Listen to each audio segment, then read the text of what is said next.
Сәлем баршаңызға достар, сіздерге жеңіл әрі тез дайындалатын пицца рецептін ұсынамын. Ол үшін жылы суға қант саламыз, тұз саламыз, дрожж салып, бетін жауып, көтерілгенше 10 минутқа қойып қоямыз. Дрожж осылай көпіріп көтерілу керек, ұнның ортасын ашып, оны дрожжды қосып, жақсылап илейтін боламыз.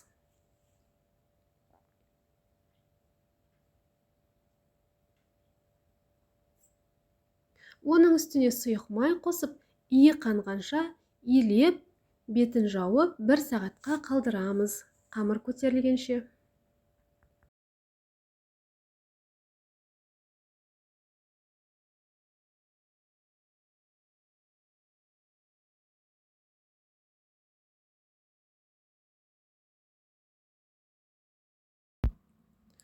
Ашыған көтерілген қамырымызды алып, 4 бөлікке бөліп аламыз.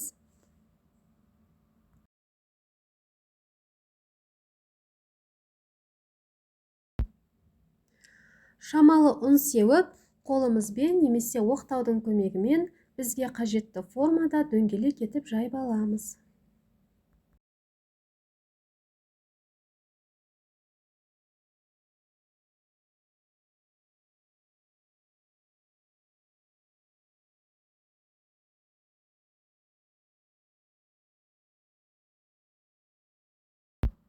Дайын болған пицца қамырының үстіне өзіңіз кез келген соус құйып және кез келген начинка салып пісіре беруіңізге болады. Мен күздік салатты және шамалы кетчуп пен майонез қостым.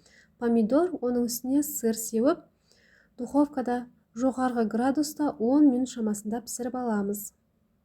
Міне біздің пиццамыз дайын болды. Бөліктерге бөліп, жей беруге болады. Астарыңыз дәмді болсын. Сіздер де жасап көріңіздер.